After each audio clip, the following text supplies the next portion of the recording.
Tommy, my contention is that the sport of professional cycling has been so damaged by years of drug scandals that it's lost all credibility or almost all credibility as a sport. Now, as an ex-pro yourself, what do you say to that? It definitely had that reputation, especially in the wake of the Lance Armstrong stuff, or Lance Armstrong's, exposure, or whatever you want to call it, because he didn't test positive. But post Lance, the cycling has been working its ass off to try and make amends for that. So I'd say maybe for outsiders or the people who were put off by the Lance Armstrong thing, it's probably still holding on to that. But I think for anyone who's more interested in it, in cycling, they would say it's definitely recovered from that, maybe even recovered in spades, because the cycling would do more testing, more drug testing than any other sport, and have harsher penalties for anyone who does test positive. So not to mention the damage your duty reputation. You might even struggle to get a team if you did have some sort of doping violation. So you pretty much lose your career if you're involved in doping now. So anyone involved in cycling would say that it has recovered and rebounded and probably reset to even a better standard than most other sports. But I do appreciate there'd be people who can't get past the early 2000s or late 90s stigma. What does a professional cyclist go through as far as testing rigor at the moment? What's the process? I've just got my phone silent. Forgot about that. I couldn't say for certain exactly how many people get tested after every race, but say in a stage race, they might test first and one other podium, and then a couple of randoms in each stage. And then there would be other random testing throughout the tour, or of every race, really. But just thinking of, say, the Tour de France, you might get like 4 to 6 people every stage, and then a couple of randoms as well. And then on top of that,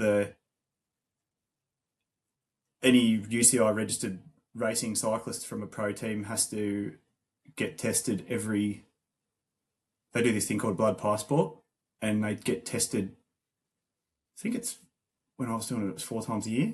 It's probably still 4 times a year, but they test all your benchmark levels. And so if your levels are changing, or if they're seeing abnormalities throughout each test, then you'll be either banned, or they would put you on a more, put on like a watch list or a blacklist or something, where they give you extra scrutiny to make sure that you're not doing anything wrong.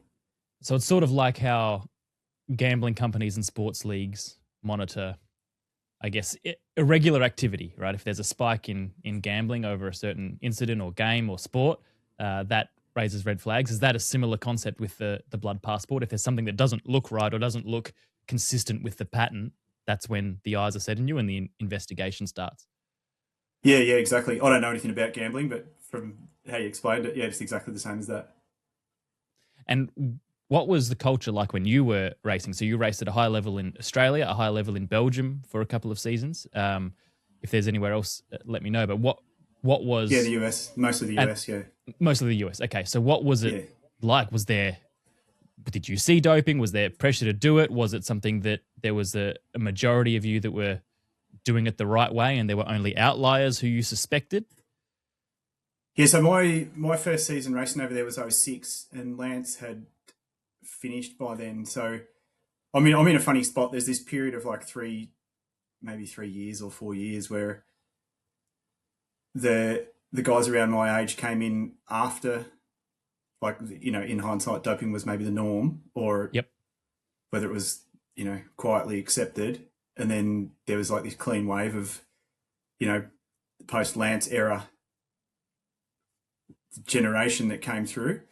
And so I'm like hovering in the middle of that, probably the guys born between maybe 81 or 82. And then, from then on, but the first batch of us probably got stuck in the middle. Like, I'd love it if I was about, 10 years older and you just got to do whatever was going and be a superstar. That'd be awesome. But yeah, so I missed that, and that's why I wasn't any good.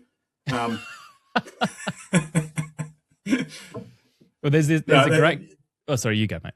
no, you go. Yeah. I was just saying, there's a great quote from British sports journalist Ned Boulting that says, "In the Armstrong era, there were some clean riders, and in today's era, there are some dopers, that will inevitably get caught." So it's completely flipped, in that the culture of current cycling, it like you alluded to earlier, it's so on alert for people who seek to pull out the house of cards and destroy what has been rebuilt over 10 years, that's very much the minority now. And that's the image that it has to keep building. And there'll always be skeptics, and there's people who, myself, I confess I am ignorant to it, which is why I ask you what your experience of it is like. But I don't want to harp on that side of it too much. There's obviously a lot of positives with cycling, and not only socially, but what's that? Sorry. Doping positives? Yeah, sorry, bad choice of words, poor choice of words. But I mean, you yourself, when we were speaking last week pre-interview, you said you're not as much of a fan of professional cycling as you used to be. I want to dive into that, but you still cycle a lot. You just finished 1,234 consecutive days on the bike. So tell me about that first, and then your current fandom of cycling as a sport. Tell you about which part, the just riding all the time or losing passion? So 1,234 days in a row. Why did you do that? Was that a coincidence? Was that a goal? What did you get out of it? It's a bit of a, after we had our second kid, I was going through a bit of a rough patch, and I didn't really like, my way to treat or help my mental health was to use the bike instead of anything else. And this friend of mine, he'd done, in the lockdowns, he's 62, I think, at the time, and he did 800 days in a row. And he just said, get on your bike and ride every day. And I did. I got to, so from about, I don't know, whatever it was, whatever day, I started riding, making sure I did at least an hour a day, and I did 347 days in a row. And then we went on a holiday, and I didn't take my bike out of the bike bag for a few days then. And then, so I lost it. I lost that. I didn't get to do a full year, but I started off trying to do 100 days, and then it turned into 200, and then 300 was easy. It was like the 28-day rule. And it just kind of made a habit. And then I was like, I was on holidays, I'll just relax a little bit and still get some good rides in. And, we were out, funnily enough, the holiday was in Maui in Hawaii. And my mate's like, oh, you got to take your bike. There's this bucket list climb you got to do. It's called Haleakala. It's the longest climb in the world without any downhill. So you start at the Pacific Ocean and you go up to like 3,000, maybe it's 3,000, 10,500 feet or something. 3,000, yeah, wow, whatever meters it is. Yep. So you start at the Pacific and you just go uphill. There's not 1 meter of freewheeling. You just go all the way up. And, that ended up being like a 7 or 8 hour day. And I wasn't prepared for that because I was only been doing 1 hour rides, but I did this bucket list thing that I didn't know about 2 days before. So that was pretty cool. And, nice. That's the best way to do it. No prep, no mental fear. Yeah. Didn't even know it's a thing. But yeah, now I want to do any kind of big volcano like that I could do. But then after that trip, I came home, and the day I got back, I started again, and it just kind of was just easier to ride than to not ride after that. And whether it was just putting my mind on a task each day or having something to commit to, just made me a bit more, I don't know, in a pleasant headspace. So I just kept going. What did it do for your head? It just was it the pressures of fatherhood that I'm sure a lot of people listening to this pod go through. I've got kids myself. There's so much more. The stakes are so much higher when you become a father with everything that you do. Whatever happens next, what's happened in the past, it all boils down to what's my output for my child's future. And I'm sure a lot of people listening have felt the same thing. Was it the weight of fatherhood that made you feel cloudy, and was it cycling that just enabled you to think things through better? Yeah, probably. To be honest, I probably was, so I didn't have to give it any thought. So I'm just still trying to dodge that. But it definitely would have helped with all of those things. But to be honest, because I didn't really know anything else when I was racing my bike. Like, that was just like something I did for 5 to 7 hours every day. I just like, I don't know, maybe it's a good question. I haven't actually given it any thought. No, Maybe for that very reason, you know. So yeah. Oh, look, it's not an easy thing to delve into, and sometimes time by yourself can be more daunting than anything else. But tell me about Australian riding culture. Obviously, we've had a history of some really big names. We've got a Tour de France winner in Cadel Evans. They're the big guys, Robbie McEwen and co. That the outsiders like myself know. But where is it at the moment? Are we still competitive on the world stage? Are we building? What's going on? yeah, we've got Jai Hindley, who won the Giro d'Italia a couple of years ago. So we've got 2 Grand Tour winners now, and Ben O'Connor has been third, and I'm sure he's got another top 5 as well, which is the same as where Phil Anderson got to, and he was, you know, the biggest name in cycling, kind of before Cadel and Robbie and, you know, Cookie, the guys who won jerseys in tours. Richie Port got third in the Tour. Mm-hmm. So we've got, I would say, just a real skim over the top of it. I would say that the depth of talent and the number of riders that are going pro from Australia is probably the strongest it's ever been. But the thing that's possibly lacking is just like that kind of rock star pro that's, you know, the Robbie McEwen style, who you just like, any race that he's coming to the finish of, it's most likely he's going to win. Or, you know, Cadel's going to any of the hilly classics, he'll probably win. Or, you know, Gero won, you know, a handful of monuments, Matt Goss. These dudes, like, you could never... We've got Michael Matthews, who's kind of knocking on the door there, but we're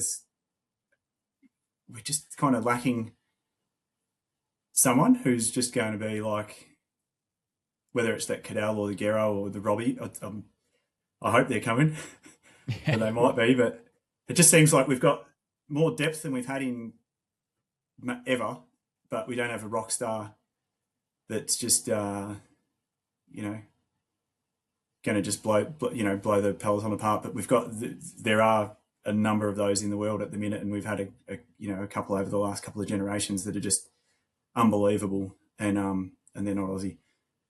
Yeah, well, let's talk about Pogacar, the Slovenian marvel for Tour de France, is dominating at the moment. Is that good for the sport or bad for the sport? I always look at a guy like Usain Bolt and what he did for athletics, and despite dominating everything, the intrigue was this guy is a freak and a marvel, and we all want to see him. Is that the same effect with cycling at the moment?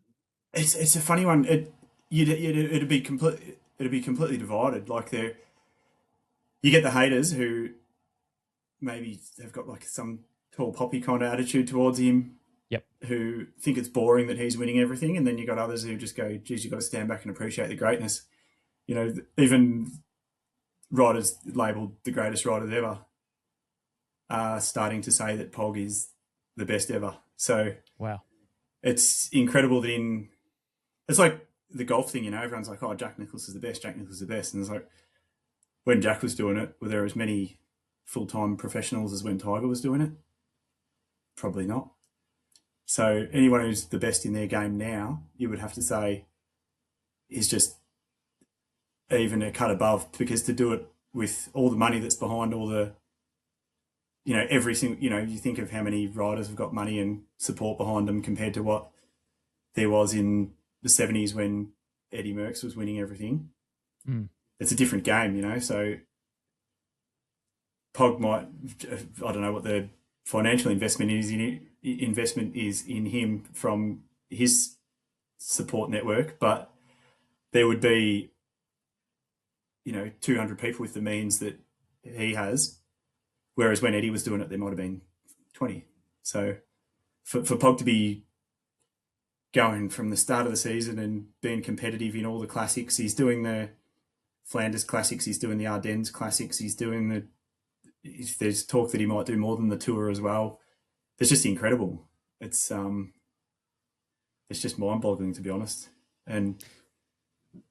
But he's actually not alone, because there's Mathieu van der Poel is equally as impressive. Just can't do the Grand Tour stage wins, but he's probably got Pog covered in many aspects, and you can't, like, he has to be in the same discussion as well, because he's doing it between cyclocross, mountain bike, road. He's doing everything. So You mentioned cyclocross. For the uninitiated, what is that?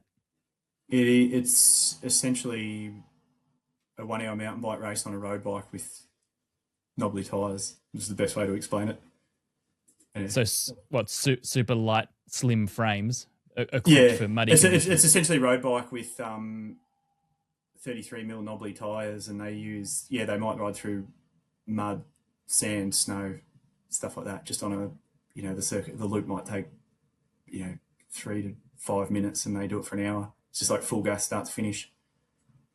Yeah, our mutual friend Chris has been trying to get me into cyclocross. It hasn't happened yet, but I also don't trust him because he's trying to get me into hobby horsing as well. So I assume they're not on the same level. Hey, one question I moved on from before, and I didn't mean to, was your current fandom of cycling. And I'm curious because I'm someone I grew up loving Australian football. I've worked in it as an umpire for 12 years at the elite level, 20 years total, or 20 years plus. And I wonder about how much I'll consume the sport once I'm done working in it, and will I feel that same childhood joy that I grew up with about footy. So how does that work for yourself as a guy who's been in cycling his whole life?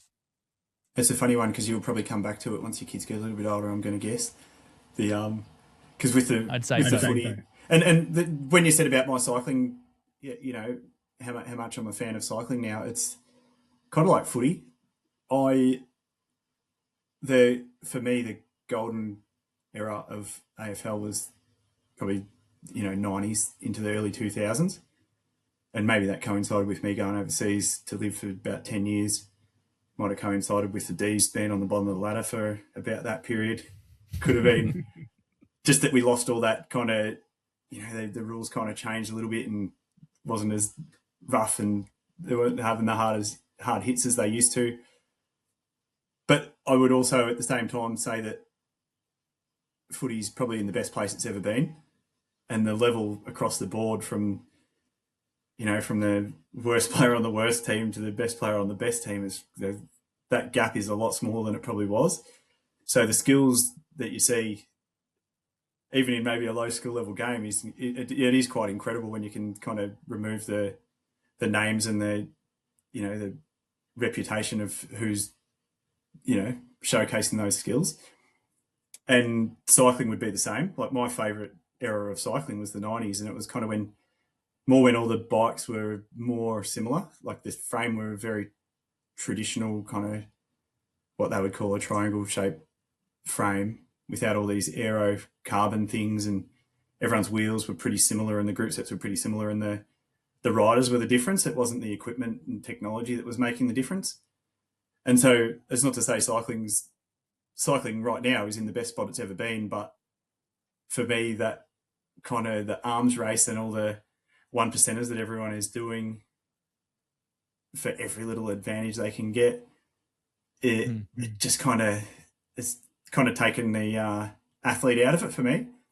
And so whether it's because I stopped racing or whether it's because you have to pay to read cycling news, or all the cycling medias are filled with ads more than they are with cycling content, I just kind of, or whether I'm just too busy with other stuff that I just don't have time to keep up with it, I just kind of grown away from that passion of watching every single race and reading every magazine and knowing every single place getter in every single race that started, which is what it used to be at. So that yeah. Not to say I don't still love it, but it comes on it, that if you want to see the finish of the race, it's 1:30 in the morning, and I'm not staying up. And on the WhatsApp chats now, everyone gives away the results. So by the time you go to watch the replay in the morning, you already know what happens. And I don't watch replays of things usually because you already know what's happened. It's in the past. So yeah, there was a joy to not knowing everything back in the day, wasn't there? If you don't want to know the score, look away now. It's like, well, I can catch up on that later, and it is truly a mystery, but no longer. You mentioned the difficulty in accessing cycling news and paying so much money as well to watch events. Something that has completely fragmented the sports landscape over the last decade is the proliferation of streaming services. And the NFL, for example, if you're in the USA, you need 3, 4, 5 streaming services to catch every game. And Yeah. It's like that with every sport now, and I assume cycling is not immune. Yeah, cycling's funny because there was this awesome program. So Eurosport is or was the place to see all the cycling, and or most sport actually. But we had this cool website called GCN. GCN, the website still exists, but they had like their own TV channel, and it was $60 a year, and you could stream every event with English commentary for on demand, I think, and live. And they were streaming the Eurosport stuff in, and that just, I think, got bought by Disney or something, and then they've taken it away. So there was a loophole, and people were using VPNs to watch all the sport. But for whatever reason, and I don't know the actual exact information here, but now you can't even get it at all. So your option is to watch SBS, which is kind of more like watching the ads and then watching a little bit of cycling in between. So it's easy to get put off by that. One good thing is they do have the highlights the next morning. You can choose between like a 5, 25, 45 and full race replay. But I don't know, I just find it a chore. I'd rather go for a ride for an hour than watch cycling for an hour in the morning.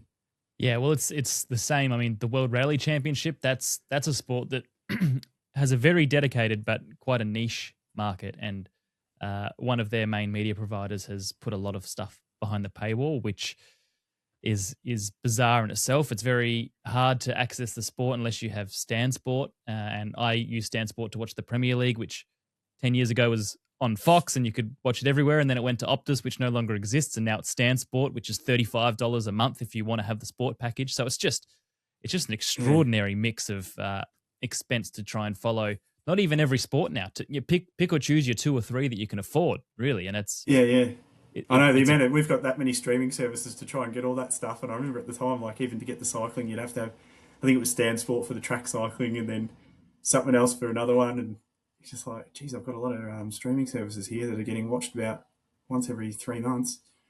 Yeah, that's right. It is out of control. One more thing, Tommy, I wanted to ask you about before I let you go. Cycling as a green sport. Now, as a social hobby, it's obviously quite green. There's no emissions from a man pedaling his own bicycle. But cycling as a professional sport has tried to market itself as green, or at least going green. Net zero by 2040 from the UCI, the governing body, reduce their emissions by half by 2030. Every brand, every sport, everywhere says they're trying to achieve this. Now, the skeptic in me, which is quite strong on this topic, is that it's purely to be seen to be doing the right thing, to pull in sponsors who themselves want to be seen to be doing the right thing by saying they also care about that. Is that too skeptical for cycling? And you chuck it gives you away. No, it makes me laugh, because I feel like this is part of their rebound from the supposed dark days, like the pre-Lance era, but or the Lance era, whatever. You could date it back however long you want, but they say they're going green, but a tour team, they will have it's 8 or 9 starters, like racing, participants in the race. But they probably have upwards of 20 staff. They would have possibly 2 RVs per team, a couple of vans, probably 5 or 6 more cars. They'd have probably, you could say, maybe 5 bikes for the star riders. They might have 5 bikes each at the race, like a TT bike, a backup TT bike, a road bike, backup road bike, and maybe a backup one as well. One on the roof of the car for the 1 or 2 team leaders, and then a spare one in the trailer. And who knows how many tyres they go through. They'd be going through maybe 20 or 30 or 40,000 water bottles or something like that, where they just chuck them after they finish it. They would be putting the equipment, like, it's just bonkers to think of how much stuff gets thrown away and how many engines get started every day just to watch this rolling roadshow. And it's an incredible thing to see. If you've ever been lucky enough to see a World Tour race or a Grand Tour race go through, it's like a town will go put on a festival or something for the day in Europe, and the riders are going to come through once for a minute, 2 minutes. The breakaway could be 5 minutes in front. So you see 5 riders come through, and then 5 minutes later, you see, the other 150 riders. But Yep. the parade that goes through is about an hour and a half. The cars are coming through for that long. Like they have, the cars, the scouts making sure that the race is safe, and then all the different things, and then the police, and then the rolling road closure, and it's incredible. And then there'd be behind the field, there would be 2 cars per team as well. So, if there's 20 teams there's 40 cars plus all the other stuff, and then, they've started wherever, and then they're going to bring the whole road show 200 k's down the road and park it up and reset and do it all again. So there's no shortage of waste. I'd say they're making a bigger footprint than they're giving back, if that's what sure. their Look, whatever their benchmark is on how much they're reducing emissions.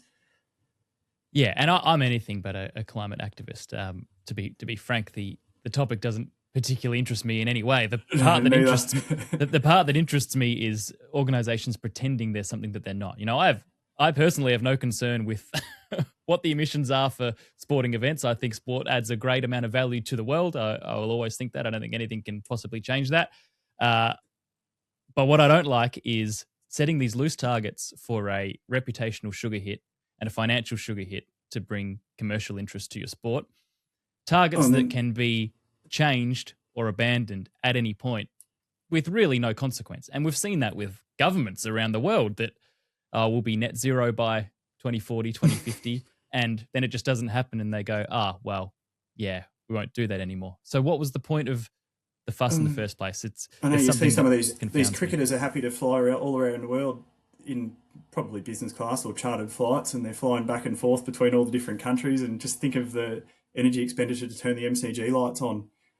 And then they're saying, we don't want, we want to be net zero. I was like, you've got a fair bit of work to go to get back to that. You're best off just staying quiet so you don't open yourself up to the hypocrisy. So exactly, just don't take that money, and I'll have more respect for you. But anyway, let's look at the future of cycling. Where do you think the sport goes from here? There's different schools of thought and reports and studies about viewing figures. Some say they're up recently, some say they're down in different markets. It is going up and down. COVID was difficult, obviously, for the sport, but then with isolation, there's more content being consumed, so things spiked in weird ways there. Do you think it gets bigger and bigger, and are there any threats at the moment to the future of cycling? I think it will get bigger and bigger. I was talking to a few friends because one of the things you were going to ask me about rebounding from doping and if there's doping in the sport, and I think the general feeling is that there isn't really any dope. There might be 1 or 2 go positive here and there. You'd read about it. Yep. On however you want to get your cycling news, but it's for only a lower level $15.99 a week. Yeah. But there'd just be one here and there, but they're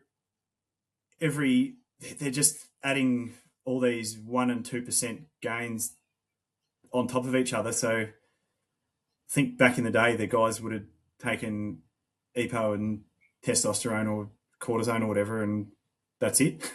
Yep. There's their training boost. But now they're doing 120 or up to 200 grams of carbs an hour, and they're warming up on the trainer, and they're taking their lactates on their cool down so that they know that they're getting off the bike once their legs are going to be, back to clean blood or whatever you want to call it. They're just eating the exact amount of food. They're weighing everything. They're not snacking. They're doing anything and everything that you could imagine, just to aero socks, aero undershirts, all aero helmets. They've tested everything in the wind tunnel. They got the lightest, newest, best of everything. And I think the more, and then that's not even counting the training techniques and science that's helping them be even better again. So I think as it rolls along, these new ways are just going to be common knowledge and readily available to everyone coming through the ranks. So the pool of riders that can be good is way bigger than it used to be. The only hiccup or challenge, I would say, to that is that it's very much becoming a wealthy man's sport. So I think the origins of cycling was very much a working class sport, and it's definitely moving away from that. You know, the race entries are expensive, bikes are expensive, all the equipment you need is super expensive. So even domestically, you know, the National Road Series goes for 2 months, and we're in the middle of it now. And they say once that season's done, you just got to go over to Europe, and that's not really helping create the next level of talent, because going to Europe and sending your kids over to Europe for 25 or 30 grand isn't something available to most families. So yep, we're going to see that's going to bring a different kind of result in itself compared to what we've known with cycling, where the best 10 guys in each age group maybe formed the national team and then they were taken over to Europe to race. Now people are going on their own dime and trying to make it themselves. So we'll see a shift there, but at the same time, we'll see a bigger pool of riders that are able to kind of show their stuff because they've got knowledge of these, you know, of everything that used to be only available to World Tour teams. So it's hard to say. The level is just going to keep getting better and better. There's no question to that. Whether we're going to see the next, you know, Van der Poel come out of Australia or Pog come out of Australia, I'm not. It doesn't seem like they're, you know, coming out in droves, but I mean, hopefully. But it's a truly strange sport in itself too, because we've finally now got an Australian World Tour team, but the team's existence is as long as the team sponsor is willing to tip in money. It's not, you know, Adelaide Crows or Melbourne Demons who are just going to be the team no matter who the sponsors are. There's always going to be 40 odd dudes on the list. It's like Jerry Ryan could decide that Jayco doesn't sponsor next year, and they're like, oh, there's 20 guys who don't have a team. They've got to go to wherever, and then another Australian team starts and it's backed by, you know, whoever. And then everyone's like, oh yeah, let's cheer for, I don't know, McDonald's this year, if McDonald's is the new sponsor. So it's a very weird sport in that regard, but it's I think the sport itself is just going from strength to strength, and I think what we see here in Australia is very much different to what the Europeans get to experience as well, because it's like if you go to Belgium, the sport is as popular as AFL football here is in the middle of the season. So it's how much the Australians are going to keep being huge fans, I'd say that's only going to be more and more, just because there's, you know, pop up, you know, what do you want to call them, little journals or publications that are getting into cycling, and new clubs popping up that are more about the fan, you know, being fans of cycling rather than trying to be a cycling team, that kind of stuff. So as a whole, in the participation numbers, cycling's just going through the roof. But whether they're fans of pro cycling or whether they're trying to get their kids to be the next pro cyclist, I'm not sure. A bit out of the loop on that stuff. With the European side of it, it sounds very much like the Formula One model or the motorsport model. That's a sport where unless your parents have serious money, you don't make it. You know, the 20 that are racing Formula One at the moment, the majority of them are very, very well funded privately, and especially for Australians, there is no way to make Formula One unless you, as a teenager, go over to Europe and your parents spend, or a backer spends millions of dollars on you to give you a chance at racing at the lower levels, getting into a program with one of the Formula One teams, and then going from there. So that does sound worrying if that's the cycling trend, but hopefully that's the Australian cycling trend. Yeah, if you're in Europe, it's a little bit different. I think the best. Yeah, well, it's the same over. Yeah. Same for motorsport drivers. Yeah, it is worrying in that regard, especially like my mate's got 3 kids, and if they all want to try and be good, like you're not. It's just too expensive to send all 3 of them over at the same time. It's like just not going to happen. And if the season's basically non-existent after March, it's really a challenge. Like, yeah, exactly. Which one's the best? You know, or do we send the second best one over to try and make him as good as the best one, and then they can both go? Or it's a bit worrying when you think of that side of it. I don't really know what Cycling Australia is putting in place to try and kind of make it a bit more, what's the word? Available. Achievable. Yeah, achievable. Yeah. Well, let's end with an Aussie highlight. The Tour Down Under, we saw the winner win the general classification despite hitting a kangaroo on the 5th stage and breaking his wrist. Pretty Aussie, isn't it? Is that there could not be a more Australian way to end our race? Yeah, have you seen anything like that? And to put it on the map, that's the kind of thing. It's almost staged, isn't it? It's like it probably would have been on SportsCenter in the US. Kangaroo jumps in front of bike riders. It's going to make world headlines, and it's not for cycling fans, but for any kind of sports fan. Absolutely. It's like Bathurst back in the day when there were a couple of incidents there. And I've had people say, oh, you live in Australia. I'm talking to Americans here. You live in Australia. You must see kangaroos a lot. Well, until the age of 22, I hadn't seen one in the wild. And then I genuinely saw one just hopping around the suburbs. So I thought, okay, it does happen. But Tommy Nankervis, appreciate your time, mate. Thanks very much for coming on. Thanks for having me. You did it. You made it to the end. Thank you very much. I appreciate you tuning in to Curt Can't Talk. A reminder to hit follow or subscribe wherever you're listening or watching along. Tell your friends as well. Let's spread this as far as we can. Curt Can't Talk is everywhere. Instagram, TikTok, YouTube, Facebook. So make sure you hit follow and let's make this thing big. I appreciate it. We'll see you next time.